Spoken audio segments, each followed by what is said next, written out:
మంచిది. ఈ పరిశుద్ధ దినం ముందు పరిశుద్ధుడైన దేవుని స్తుతించి ఆరాధించడానికి చేరువచ్చిన మీ అందరికీ ప్రభువైన యేసుక్రీస్తు వారి నామంలో నా హృదయపూర్వక వందనాలు తెలియజేస్తుంటున్నాను. అందరికి వందనాలమ్మా. అయ్యా పురుషులందరికీ వందనాలు. అందరూ బాగున్నారమ్మా? సంతోషంగా సమాధానంగా ఆరోగ్యంగా ఉన్నారా? అందుని బట్టి దేవునికి స్తోత్రం కలుగునుగాక. మాస్టర్ గారు వాక్యం చెప్తూ అన్నాడంట ఒక ఆయన ఒకసారి, ఎంతమంది పరలోకానికి వెళ్ళాలనుకుంటున్నారో లేచి నిలవబడండి అన్నాడంట. ఎవరైనా కూర్చుంటారా? అందరూ లేచి నిలబడతారు. ఇంక ఎవరికి ఇష్టం, ఎవరికి ఆశ ఉండదండి పరలోకానికి వెళ్ళాలని, అందరూ లేచి నిలబడ్డారు. సరే అందరూ కూర్చోండి అని చెప్పి, ఇప్పుడు ఎవరు నరకానికి వెళ్ళాలో అనుకుంటున్నారో వారు లేచి నిలవబడండి అన్నాడంట. ఎవరైనా లేస్తారా? లేవరు. ఒక ఆయన మాత్రం లేచి నిలవబడి చక్కగా నిలవబడితే ఆయన అన్నాడంట, ఏంటయ్యా నువ్వు ఒకడే లేచి నిలబడే నరకానికి వెళ్ళాలనుకున్నావా అంటే, లేదండి ఏదో మీరు లేచి నిలబడమన్న మాట మాత్రమే వినిపించింది, అందుకే లేచి నిలవబడ్డాను, మీరు అందరూ లేవమన్నారేమో అనుకున్నాను అంటే. ఆ ముందు చెప్పిన మాట ఆయనకి వినిపించలేదు. ఎందుకు? ఆయన ఎక్కడికి వెళ్ళాడు? ఆ లోపు అనంతలోకాలకి.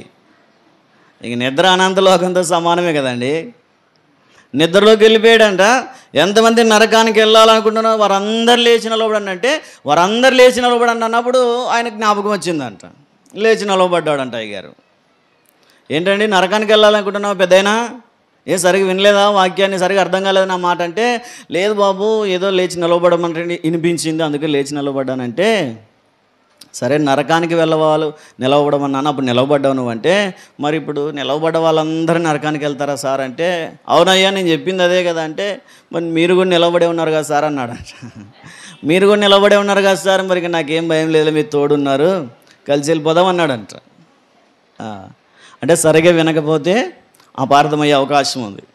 కాబట్టి నా ప్రయాస వ్యర్థం కాకుండా, దేవుని ఆత్మ నడిపింపు వృధా కాకుండా ఏం చేయాలా చెప్పడం? ఏం చేయాలి? దేవుని వాక్యాన్ని ఎలా వినాలా?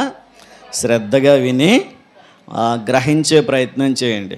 ఈరోజు ఒక ఆదరణ కలిగించే వాక్యాన్ని లేదా ఒక ధైర్యం కలిగించే వాక్యాన్ని మనం వినే ప్రయత్నం చేద్దాం. చదువుకున్న లేఖన భాగాన్ని మరొకసారి మనం చదివే ప్రయత్నం చేద్దాం. చూడండి, మీ అవమానమునకు ప్రతిగా రెట్టింపు ఘనత నందుదురు, నిందకు ప్రతిగా తాము పొందిన భాగమును అనుభవించువారు సంతోషింతురు, వారు తమ దేశములో రెట్టింపు భాగమునకు కర్తలగుదురు, నిత్యానందము వారికి కలుగును. చాలు. భక్తుడైనటువంటి యెషయా గారికి యెహోవా ఆత్మ ప్రత్యక్షమై సెలవిస్తున్న వాక్య భాగం ఇది. ఇక్కడ చదువుతూ ఉన్నప్పుడు దేవుని వాక్యం ఇశ్రాయేలును గూర్చి, తప్పిపోయిన వారిని గూర్చి, లేదా దేవునికి లోబడాలని ప్రజల మనస్తత్వాన్ని గూర్చి పశ్చాత్తాపడిన తర్వాత దేవుడు మాట్లాడుతున్న విషయం ఏంటంటే, అప్పటిదాకా వారు ఏ అవమానమైతే పొందారో, అప్పటిదాకా వారు ఏ బాధనైతే అనుభవించారో, అప్పటిదాకా వారు ఏ విధంగా అయితే నష్టపోయారో, కష్టపడ్డారో, అపహాస్యం చేయబడ్డారో, హేళన చేయబడ్డారో, ఇప్పుడు ఎప్పుడైతే దేవుని దగ్గరకు మరలా తిరిగి వచ్చారో దేవుడు వారికి ఒక వాగ్దానం ఇస్తున్నాడు. ఏంటంటే, మీరు ఏ అవమానం అయితే పొందారో అంతకు చెప్పండి అమ్మ, అంతకు రెట్టింపు ఘనత అంట. ఇష్టమే కదా? ఇష్టమేనా? ఘనత అంటే ఇష్టమేనా కదా? అందులో రెట్టింపు ఘనతనిస్తాడంటాడు దేవుడు. ఈరోజు దేవుని వాక్యాన్ని మనం చక్కగా పరిశీలించగలిగితే యోవేలు గ్రంథములో దేవుడు ఒక విషయాన్ని తెలియజేస్తారు. చూడండి, యోవేలు గ్రంథము 2వ అధ్యాయము 25వ వాక్యం చదువుదాం.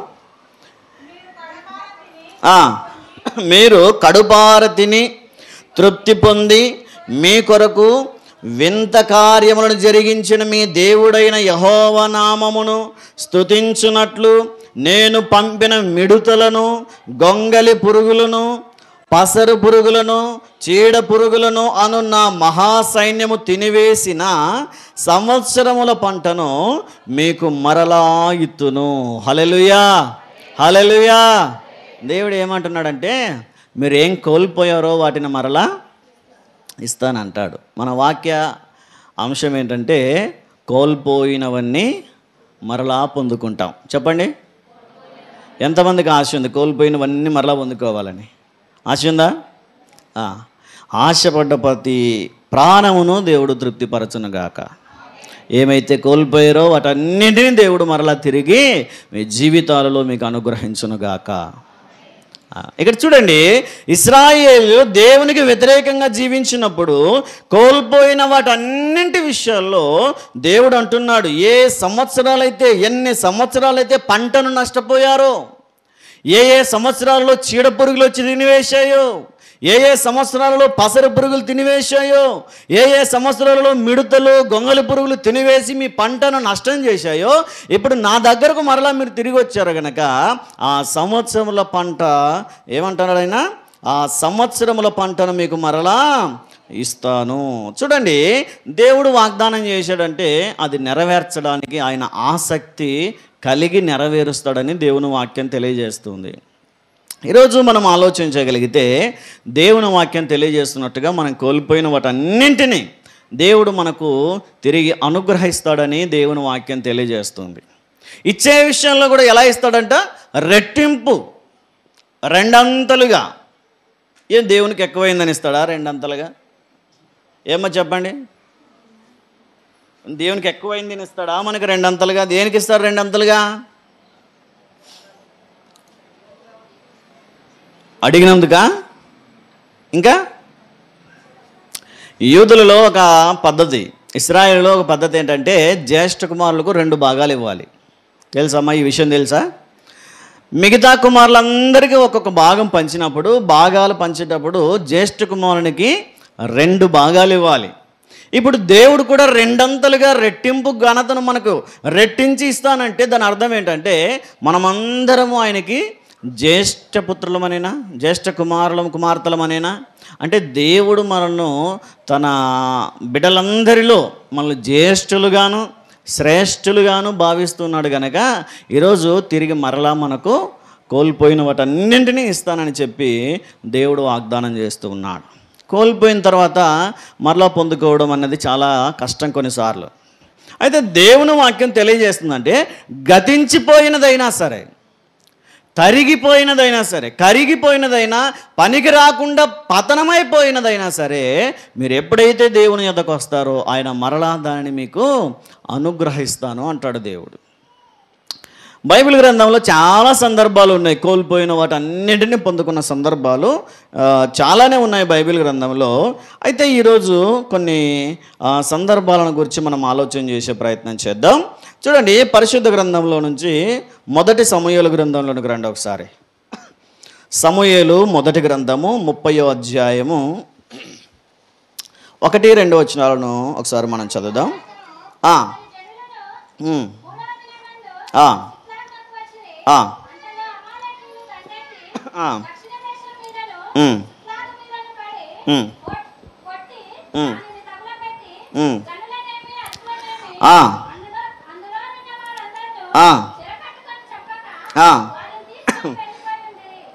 చాలు. ఇక్కడ దేవుని వాక్యంలో మనం చూస్తాం ఏంటంటే భక్తుడైన దావీదు గారి జీవిత ఒక విషాదం, దావీదు గారి జీవితంలో జరిగిన ఒక విషాదకర సంఘటన ఈరోజు మనం కొన్ని నిమిషాలు ఆలోచన చేసే ప్రయత్నం చేద్దాం. భక్తుడైన దావీదు గారు సిక్లగు అనే ప్రాంతంలో ఉన్నాడు. అయితే దావీదు భక్తుడు సిక్లగు అనే ప్రాంతంలో నివాసం చేస్తూ ఉన్నప్పుడు ఏం జరిగిందంటే ఎక్కడికి వెళ్ళిపోయారు. ఎక్కడికి వెళ్ళారో నేను చెప్తాను. ఎక్కడికి వెళ్ళారో తెలియదు, ఎవ్వరు ఒక్కరు కూడా ఆ ఇంటి దగ్గర లేకుండా వెళ్ళిపోయారంట. అన్నదమ్ములు, సైన్యము, సైనికులు అందరూ ఎక్కడికో వెళ్ళారు. ఇంటి దగ్గర పిల్లలు, భార్యలు, వారు సంపాదించిన ఆస్తి మాత్రమే ఇంటి దగ్గర ఉంది. వీరందరూ పురుషులందరూ ఎక్కడికి వెళ్ళిపోయారు. వెళ్ళిపోతే ఈలోపు ఈ దావీదు గారు, దావీదు సైన్యం తిరిగి ఇంటికి వచ్చేసరికి ఏం జరిగిందంటే అమాలేకీయులు వచ్చి యుద్ధం చేసి అక్కడ ఉన్న స్త్రీలను, అక్కడ ఉన్నటువంటి పిల్లలను, అక్కడ ఉన్నటువంటి ఆస్తిని అంతటిని ఏం చేశారంట, దోచుకొని వెళ్ళిపోయారంట. అర్థమవుతుందా? కథ మాదిరిగా చెప్తున్నాను కదా, అర్థమవుతుందా? కథ కాదు మరి, కథ అనుకునేరు, నిజంగా జరిగిన సంఘటనలు. అంటే మీకు అర్థమవడానికి కథలాగా చెప్తున్నాను అంటున్న, కథలు కాదు నేను చెప్పేది. ఈలోపు దావీదు గారు లేని సమయం చూసి అమాలేకీయులు వచ్చి అక్కడ రాజు, అక్కడ ఉన్నటువంటి సైనికులందరూ వచ్చి దావీదు దగ్గర ఉన్నటువంటి భార్యలను, పిల్లలను, వారికి కలిగిన సమస్తాన్ని దోచుకెళ్ళిపోయారు. దోచుకెళ్ళిపోయిన తర్వాత వీరు వెళ్ళి ఆ ఊరు దాటిన తర్వాత దావీదు గారు వారి సైన్యం వచ్చారట ఇంటికి వచ్చి చూస్తే అక్కడ పరిస్థితి ఏముందో చూడండి. అంతలో అమాలేకీయులు దండెత్తి దక్షిణ దేశము మీదను సిక్లగు మీదను పడి కొట్టి దానిని తగులబెట్టి గనులనేమి అల్పులనేమి అందులోనున్న ఆడువారిని అందరినీ చెరపట్టుకొని చంపక వారిని తీసుకొని వెళ్ళిపోయి ఉండిరి. దావీదు భక్తుడు తిరిగి వచ్చేసాడు. 3వ వచనంలో మనం చూస్తే దావీదును అతని జనులను పట్టణమునకు వచ్చి అది కాల్చబడి ఉండుటయో తమ భార్యలను కుమారులను కుమార్తెలను చెరలోనికి కొనిపోబడి ఉండుటయో చూచి ఇక ఏడ్చుటకు శక్తి లేకపోవునంత బిగ్గరగా ఏడ్చిరి. ఎవరికైనా బాధే. ఇప్పుడు మనం చక్కగా దేవుని సన్నిధికి వచ్చాం, పోయేలోపు మన ఇల్లు అంతా సామాన్లు చిందరవందర పడిపోయాయి అనుకోండి, ఏం జరిగింటుంది?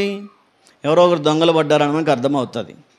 అయితే తిరిగి పోయేలోపు, తిరిగి మనం ఆ ఇంటికి వెళ్ళిపోయేలోపు అక్కడ జరగరాని సంఘటన ఏదైనా జరిగితే ఎంత బాధపడతామో, దావీదు భక్తుని జీవితంలో అంతకంటే ఘోరంగా దోచుకోబడ్డారని దేవుని వాక్యం తెలియజేస్తుంది. దావీదు గారు వచ్చే లోపే అక్కడ పెద్దవాళ్ళేమి, పిల్లలేమి, భార్యలేమి, స్త్రీలేమి అందరినీ చంపకుండానే ప్రాణాలతో తీసుకెళ్ళిపోయారంట.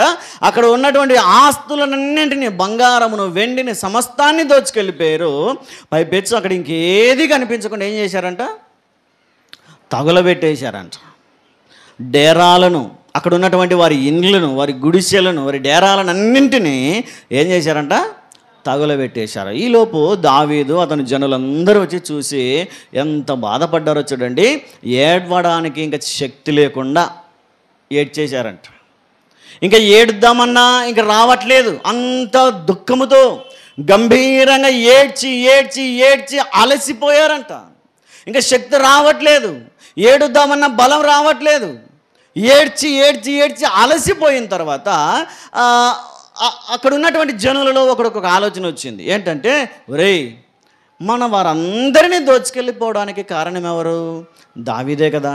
అంటే ఎందుకురా దావీదు ఎందుకు అవుతాడంటే, ఈ దావీదే మనల్ని అక్కడ తీసుకెళ్ళకపోతే మనం చక్కగా ఇంటి దగ్గరే ఉండేవాళ్ళం, చక్కగా మన భార్య పిల్లల్ని చూసుకుంటూ ఉండేవాళ్ళం కదా. ఈ దావీదు మనల్ని యుద్ధానికి తీసుకెళ్ళబట్టే కదా మన భార్య పిల్లలు మనం కోల్పోయాం అని చెప్పి ఎవరి మీదకి వచ్చిందంటే ఇప్పుడు వారి కోపం అంతా దావీదు మీదకి వచ్చి రాళ్ళు తీసుకోండి అని చెప్పారంట. రాళ్ళు తీసుకొని రా, దావీదుని ఏం చేద్దాం ఈరోజు? ఇప్పుడు ఈ తోటి వారు ఏం మాట్లాడుతున్నారు చూడండి. 6వ వచనాన్ని ఒకసారి.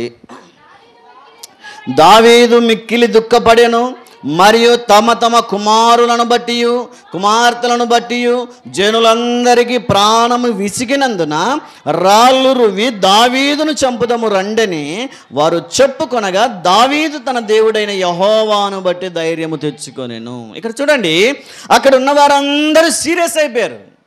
ఈ దావీదే కనుక మనల్ని పిలుచుకెళ్ళకపోతే, మనల్ని తీసుకెళ్ళకపోతే మనం చక్కగా భార్య బిడ్డలతో సంతోషంగా ఉండేవాళ్ళం. దీని అంతటికి కారణం దావీదే కనుక దావీదును రాళ్లతో కొట్టి చంపేస్తూ పని అయిపోతుంది, మన బాధ తీరిపోతుందని చెప్పి దావీదు మీదకి రాళ్ళు తీసుకొని వచ్చారంట. ఆ తర్వాత ఏం జరిగిందని చెప్పేలోపు ఒక విషయం ఆలోచన చేయండి. వారికి ఆ పరిస్థితి రావడానికి కారణం ఏంటి అని ఆలోచన చేద్దాం. వారు దోచుకోబడ్డారు. సరే, దోచుకోబడితే దేవుడు ఎందుకు మౌనంగా ఉన్నాడు? దేవుడు అంటాడు కదా, నిన్ను కాపాడువాడు కునుకడు నిద్రపోడు అని దేవుడు అంటాడు కదా. మరి దావీదు జీవితంలో అంత జరుగుతూ ఉన్నా దావీదును, తన సైన్యాన్ని, తన ఇంటిలో ఉన్న ఆ స్త్రీలను, పిల్లలను అందరినీ దోచుకెళ్ళిపోతూ ఉంటే దేవుడు ఎందుకు మౌనంగా ఉన్నాడు అనుకుంటున్నారా? ఎందుకు మౌనంగా ఉంటాడమ్మా? ఇప్పుడు ఆయన మీద మనం ఆధారపడ్డాం, ఆయన మీద విశ్వాసం ఉంచాం. దేవుడు మనల్ని చూసి చూడనట్టు వదిలేస్తాడా? చిన్న కానుకిస్తేనే, దశం భాగాలు ఇస్తేనే దేవుని ద్వారా ఇంత ఆశీర్వదించబడుతున్నామే, ఇంత సమృద్ధిగా ఆరోగ్యంగా జీవించగలుగుతున్నామే. మరి దేవుని హృదయానుసారుడని పిలువబడిన దావీదు జీవితంలో ఇంత ఘోరం జరుగుతూ ఉన్న దేవుడు ఎందుకు చూసి చూడనట్టుగా ఉన్నారంటే 29వ అధ్యాయంలో మనం దాని కారణాన్ని మనం చూడగలుగుతాం. చూడండి, 29వ అధ్యాయము మొదటి 2 వచనాలు ఒకసారి చదువుదాం. అంతలో ఫిలిస్తీయులు దండెత్తిపోయి ఆఫేకులో దిగియుండిరి, ఇశ్రాయేలీయులు యెజ్రెయేలులోని జల దగ్గర దిగియుండిరి. ఫిలిస్తీయుల సర్దారులు తమ సైన్యమును 100 మందిగాను 1000 మందిగాను వ్యూహపరిచి వచ్చుచుండగా దావీదును అతని జనులను ఆకీషుతో కలిసి దండు వెనుక తట్టున వచ్చుచుండిరి. ఎవరికైనా అర్థమైందా? మా తలలు పైకెత్తండి. ఎవరికైనా అర్థమైందా? దేనికోసం దేవుడు మౌనంగా ఉన్నాడు? ఎవరికైనా అర్థమైందా? చెప్తాను. మీకు అర్థంగా చెప్పడానికే కదా నేను ఉన్నది. మీరు తలలెత్తి నా వైపు చూస్తూ వినగలిగితే మీకు అర్థమయ్యేలా చెప్తాను. ఇక్కడ ఫిలిస్తీయులు యుద్ధానికి వెళ్తున్నారు. ఎవరి మీదకంటే ఇశ్రాయేలుల మీదకి.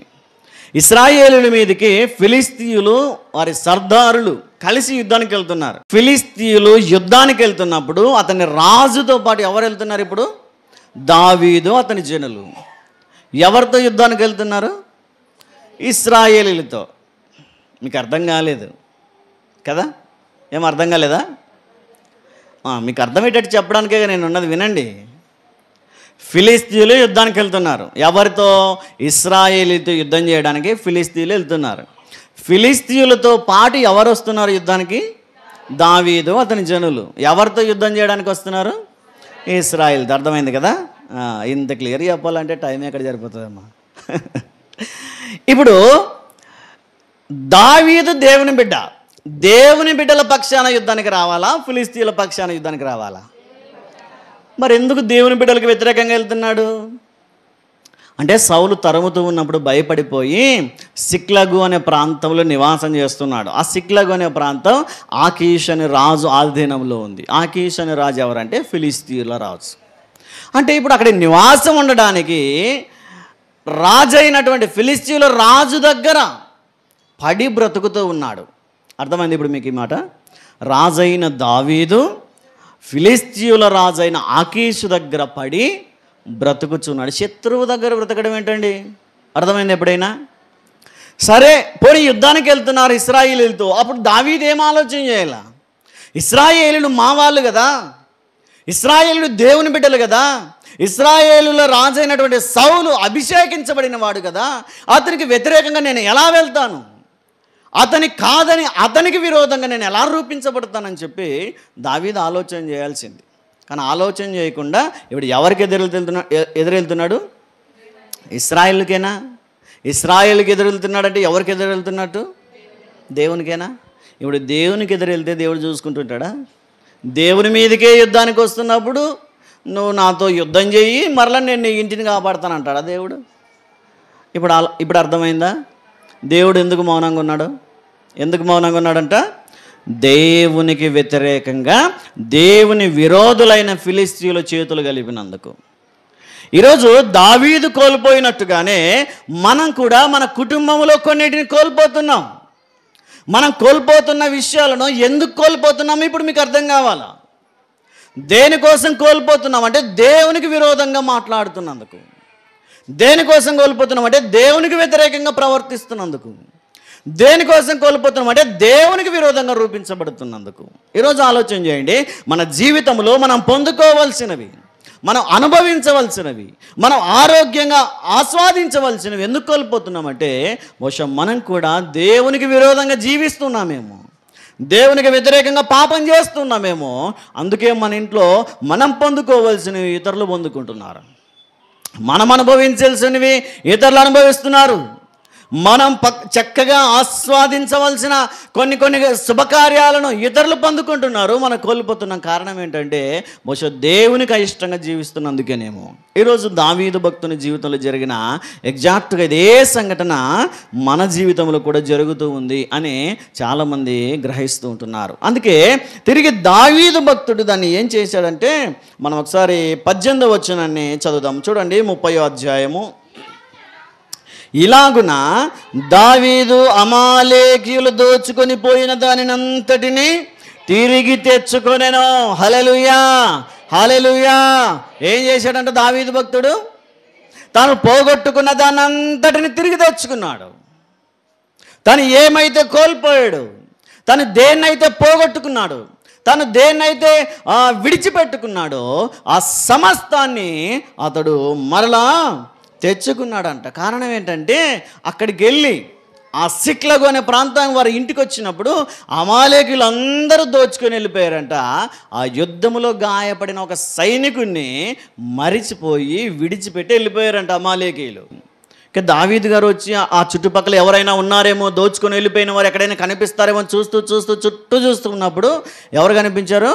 అమాలేకీయుల సైనికుడు ఒకటి కనిపించాడు. వాని దగ్గరకు వచ్చి అంటాడు, ఒరేయ్ ఎవడరా నువ్వు, ఎక్కడి నుంచి వచ్చావు, ఇక్కడ ఎందుకున్నావు అంటూ ఉంటే, అయ్యా మీరు లేరు కదండి ఇందాక ఇంట్లో, మీరు మీ సైనికులందరూ వెళ్ళిపోయారు కదా యుద్ధానికి, మీరు లేని టైంలో మేమందరం దొంగ దెబ్బ కొట్టాలని చెప్పి మీ ఇంటి మీద పడి మీ దౌర్జన్యంగా దోచుకెళ్ళిపోయామండి. ఇదిగో ఈ పోరాటంలో, ఈ యుద్ధంలో గాయపడిపోతే నన్ను వదిలిపెట్టి వెళ్ళిపోయారు మా వాళ్ళని చెప్తే దావీదుకు ఒక ఆలోచన వచ్చింది. ప్రార్థన చేశాడు, ప్రభువా ఇప్పుడు గనక నేను పరిగెత్తుకొని వెళ్తే వాళ్ళని పట్టుకోగలనా? ఇప్పుడు కనుక నేను తరిమితే వాళ్ళని మరలా పట్టుకొని మా ఆస్తిని అంతటిని మరలా తెచ్చుకోగలుగుతానా అని ప్రార్థన చేస్తే, నువ్వు వెళ్ళు నేను వారిని నీకు అప్పగిస్తాను అన్నాడు. అందుకే అమాలేకింతో, ఒరేయ్ మీ వాళ్ళు ఎటు వెళ్ళారో, మీ వాళ్ళు ఏ దారిలో వెళ్ళిపోయారో వచ్చి నాకు దారి చూపిస్తావంటే, మీరు నన్ను ఏం చేయకపోతే చూపిస్తానండి అన్నాడు. నేను ఏం చెయ్యను రా, దారి చూపిస్తే చాలంటే దారి చూపించాడు. ఏ దారిలో వారు వెళ్ళిపోయారో దారి చూపిస్తే వీరు బయలుదేరి తరిమి వారు ఎక్కడికి వెళ్తున్నారో వెళ్ళి వారిని పట్టుకొని అమాలేకీయులందరినీ చంపేసి నాశనం చేసి వారి భార్యలను పిల్లలను వారి ఆస్తి అంతటిని మరలా ఏం చేసుకున్నారంట? తెచ్చుకున్నారు, మరలా సంపాదించుకోగలిగారు. ఈరోజు దేవుడు ఇదే వాగ్దానం మనకు కూడా చేశాడు. ఏం కోల్పోయావో మరలా నేను నీకు దానిని అనుగ్రహిస్తాను అంటాడు. ఈరోజు ఏం కోల్పోయినా సరే దావీదు వలె మనం కూడా మరలా పశ్చాత్తాపడి ప్రార్థన చేయగలిగితే దేవుడు మనం కోల్పోయిన వాటన్నింటినీ మరలా మనకు అనుగ్రహిస్తాడు. దావీదు భక్తుడు ఏ విధంగా పొందుకున్నాడు? ఆ 18వ వచనాన్ని 19వ వచనాన్ని మరలా మనం చదవగలిగితే, ఇలాగున దావీదు అమాలేకీయులు దోచుకొని పోయిన దానినంతటిని తిరిగి తెచ్చుకొనెను, మరియు అతడు తన 2 భార్యలను రక్షించెను. కుమారులేమి కుమార్తెలేమి దోపుడు సొమ్మేమి వారు ఎత్తుకొని పోయిన దాన్ని అంతటిలో కొద్దిదేమి గొప్పదేమి ఏది తక్కువ కాకుండా దావీదు సమస్తమును రక్షించెను. ఏ ఒక్క పుల్లను కూడా విడిచిపెట్టనివ్వలేదంట దేవుడు.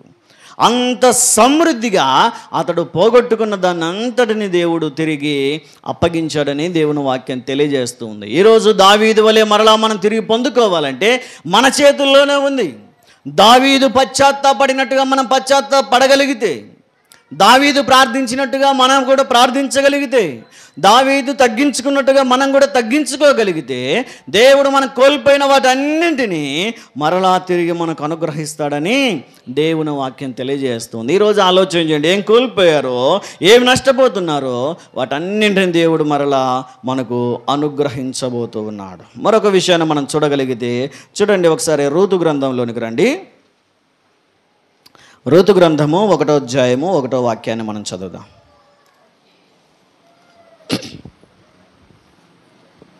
త్వరగా పేజీ నంబరు 220. న్యాయాధిపతులు ఏలిన దినముల యందు దేశములో కరువు కలుగగా యూదా బెత్లెహేము నుండి ఒక మనుషుడు తన భార్యను తన 2 కుమారులను వెంటబెట్టుకొని మోయాబు దేశమున కాపురముండుటకు వెళ్ళెను. చాలా ఇక్కడ చూడండి, ఇక్కడ ఒక మనుషుడు మనకు కనిపిస్తున్నాడు. ఎవరతడు? ఎలీమెలెకు అనండి. ఎలీమెలెకు అనేటువంటి వ్యక్తి తన భార్య అయిన నయోమిని తన 2 కుమారులు వెంటబెట్టుకొని ఎక్కడి నుంచి ఎక్కడికి వెళ్తున్నాడంట? ఎక్కడి నుంచి ఎక్కడికి వెళ్తున్నాడు చెప్పండి? యుద్ధంలో నుంచి ఇంటికా? ఎవరండి అన్నది? బెత్లెహేము నుండి మోయాబు దేశానికి. ఏది ఈ రెండిట్లో ఏది దేవునికి ఇష్టమైంది? బెత్లెహేమేనా? బెత్లెహేం అంటే రొట్టెల గృహమేనా? దేవుడు ఏర్పరచుకున్న ఆయన సొంత గ్రామమేనా? దేవుడు జన్మించిన ఊరేనా? సరే, బెత్లెహేములో నుంచి ఎక్కడికి వెళ్ళాడు? ఇప్పుడు రొట్టెల గృహమైనటువంటి సమృద్ధి కలిగిన గ్రామములో నుంచి ఆ మోయాబు అనే దేవునికి ఇష్టం లేని గ్రామానికి వెళ్ళిపోయాడు. మోయాబు అంటేనే దేవునికి నచ్చని జనం. ఈ బైబిల్లో ఎవరైనా దేవునికి అయిష్టమైన వాళ్ళు, బాగా అసహించుకునే ప్రజలు ఎవరైనా ఉన్నారంటే మోయాబీయులే. పరిశుద్ధ గ్రంథంలో మనం చదివితే ఒక చోట మోయాబు యెహోవా కంటే గొప్పవాడిని అనుకున్నాడంట. ఏమనుకున్నారంట మోయాబీయులు? యెహోవా కంటే గొప్పవాడును అన్నాడు. కానీ అందులో నుంచే కొందరు ఆశీర్వదించబడి దేవునిలోనికి వచ్చిన వాళ్ళు ఉన్నారు. ఈరోజు మనం ఆలోచన చేయగలిగితే మోయాబు దేవునికి ఇష్టం లేని జనాంగం, దేవునికి అసహ్యమైన జనాంగం, దేవునికి లోబడనొల్లని ప్రజలు. అందుకే దేవుడు అంటాడు, ఇదిగో మోయాబీయులలో 10 తరముల వరకు, అటు 10 తరాలు కానీ ఇటు 10 తరాలు కానీ ఎవడు దేవునికి నచ్చనంతగా పాపం చేశారంట. 10 తరాల వరకు ఎవడు నచ్చనంతగా దుర్మార్గముగా జీవించారంట మోయాబీయులు. అంత భయంకరమైన దుర్మార్గమైన దేశానికి ఎవరు వెళ్ళిపోయారు? దేవుని బిడ్డలు. ఎలీమెలెకు తన భార్యను చేతబెట్టుకొని వెళ్ళిపోయాడు, తన బిడ్డలిద్దరిని, తన కుమారులిద్దరిని చేతబెట్టుకొని వెళ్ళిపోయాడు. ఇక్కడ కరువు ఉంది, బెత్లెహేములో కరువు ఉంది, అక్కడ సమృద్ధి ఉందేమో అని వెళ్ళిపోయాడు. కానీ వీరు అక్కడికి వెళ్ళగానే అక్కడ కూడా కరువు వచ్చేసిందంట. అక్కడ కరువు వచ్చేసింది, ఇక్కడ సమృద్ధి వచ్చింది. ఆమె అర్థమైందా? బెత్లెహేములో కరువు ఉందని అక్కడికి వెళ్ళిపోయారు, అక్కడ కరువు వచ్చింది, ఇక్కడ సమృద్ధి వచ్చింది. అయితే ఈలోపు జరిగే నష్టం అంతా జరిగిపోయింది. అక్కడ తన భర్త చనిపోయాడు, నయోమి తన భర్తను కోల్పోయింది. ఎలీమెలెకు చనిపోయిన కొద్ది రోజుల తర్వాత తన కుమారులు పెళ్లి చేసుకున్నారు. పెళ్లి చేసుకున్న తర్వాత కొద్ది రోజులకు వీళ్ళు కూడా చనిపోయారంట. ఇప్పుడు 3 విధవరాళ్ళు అయిపోయారు. నయోమి, రుతు, ఓర్పా, 3 విధవరాళ్ళు అయిపోయి, అత్త ఏం చేద్దాం అత్త చెప్పండి అని ఒకరికొకరు మాట్లాడుకుంటూ ఓదార్చుకుంటున్న సమయంలో ఆమెకు తెలిసిన ఒక విషయం ఏంటంటే, ఇదిగో మీ సొంతూరుని విడిచిపెట్టి వచ్చావే, ఆ సొంతూరులో ఇప్పుడు సమృద్ధిగా ఉందంట, వర్షం బాగా పండి పంటలు బాగా పండుతున్నాయంట, ఇప్పుడు అక్కడ కావలసినంత ఆహారం దొరుకుతుందని చెప్పి ఎవరో చెప్తే మరలా తిరుగు ప్రయాణం కట్టేసింది. మరలా తిరిగి బెత్లెహేముకు వస్తున్న దారిలో తన కోడలతో మాట్లాడడము, వారిని ఒప్పించడము, మెప్పించడం ఇదంతా మీకు తెలిసే. కాబట్టి ఆ తర్వాత ఓర్పు లేక వెళ్ళిపోయింది. ఏం వెళ్ళిపోయింది? ఓర్పా వెళ్ళిపోయిందా? ఓర్పు వెళ్ళిపోయిందా? ఓర్పు లేక ఓర్పా వెళ్ళిపోయింది, అంతేనా? రూత్ ఒక్కటే, అత్త నువ్వు అలా అనొద్దు, నీ దేవుడే నా దేవుడు, నీ జనమే నా జనం అని మాట్లాడుతూ తన అత్తను విడవకుండా వెన్నంటి వచ్చినట్టుగా చూస్తాం. 1వ అధ్యాయం 16వ వచనాన్ని మనం చదివితే, అందుకు రూతు, నా వెంబడి రావద్దనియు నన్ను విడిచిపెట్టుమనియు నన్ను బ్రతిమాలు కొనవద్దు, నీవు వెళ్ళు చోటికే నేను వచ్చేదను, నీవు నివసించు చోటనే నేను నివసించదను, నీ జనమే నా జనము, నీ దేవుడే నా దేవుడు. ఇక్కడ చూడండి, మోయాబీయురాలైన రూతు తన దేవుణ్ణి విడిచిపెట్టగలిగింది. మొదటిగా నా దేవుడు ఎవరో నాకు ఇంకా అవసరం లేదు, అత్త నువ్వు ఏ దేవుని అయితే మొక్కుతావో నేను అదే దేవునికే మొక్కుతా, నీవు ఏ దేవుని అయితే ఆరాధిస్తావో, ఏ ప్రజలైతే నా వారు అనుకుంటావో అదే ప్రజలు నా వారని భావిస్తా, అదే దేవుడే నా దేవుడని ఆరాధిస్తానని చెప్పి అత్తతో పాటు వచ్చినట్టుగా మనం చూస్తూ ఉన్నాం. అంత కోల్పోయింది, తన భర్తను కోల్పోయింది, తన బిడ్డలను కోల్పోయింది, సమస్తాన్ని కోల్పోయి విధవరాలైపోయి 10 మందిలో చీవాట్లు పడుతూ, హేళన చేయబడుతూ, దూషించబడుతూ, ఈమె జీవితం, ఈమె తలరాత ఇంతేనండి. ఆమె భర్తను కోల్పోయింది, తర్వాత కుమారులను కోల్పోయింది, ఆమె బ్రతుకంతే, దేవుడు అలా రాసి పెట్టాడని చెప్పి ఎవరెవరో హేళన చేసి మాట్లాడుతూ ఉన్నప్పుడు తిరిగి తన సొంత దేశానికి వచ్చింది. ప్రజలు గుర్తుపట్టి మాట్లాడుతున్నారు, అయ్యో నయోమేనా, నయోమి ఇలా అయిపోయింది ఏంటి? వెళ్తూ ఉన్నప్పుడు ఎంత ఆనందంగా వెళ్ళింది, వెళ్తూ ఉన్నప్పుడు ఎంత ఆరోగ్యంగా వెళ్ళింది, వెళ్తూ ఉన్నప్పుడు ఎంత సంతోషంగా వెళ్ళింది, వెళ్తున్న నలుగురిలో ఒక్కటి మాత్రమే తిరిగి రాగలిగింది, కారణం ఏమైపోయింది అని అందరూ ఆలోచన చేసి పట్టనట్టుగా గుర్తుపడదామన్నా నయోమిలా లేదు, గుర్తుపట్టకుండా ఆమె నయోమి కాదనడానికి వీల్లేదు. కారణం ఏంటంటే నయోమినే. ఆమె చూసి అంటారు, అమ్మా నయోమి ఏమైపోయింది, ఏంటి నీ పరిస్థితి ఇలా అయిపోయింది, ఎందుకు ఇలా తయారైపోయావు, ఎందుకు ఆ బాధ, ఎందుకు ఆ కష్టం, ఎందుకు నీ జీవితం ఇలా అయిపోయిందని చెప్పి ఆమె దగ్గరకు వచ్చి మాట్లాడుతూ అంటారు. ఆమె అంటారు వారిని చూసి, అయ్యా నన్ను నయోమి అనొద్దండి, ఎందుకంటే నేను సమస్తాన్ని కోల్పోయాను, నా భర్తను కోల్పోయాను, నాకు ఆయనే ఆధారం అనుకున్నాను, ఆయనే నాకు దిక్కు అనుకున్నాను, ఇప్పుడు నా తల లాంటి నా యజమానుడైన నా భర్తనే కోల్పోయాను, ఇంకా నన్ను నయోమి అని పిలవద్దండి అని చెప్తోంది. నయోమి అంటే మధురము అని అర్థం.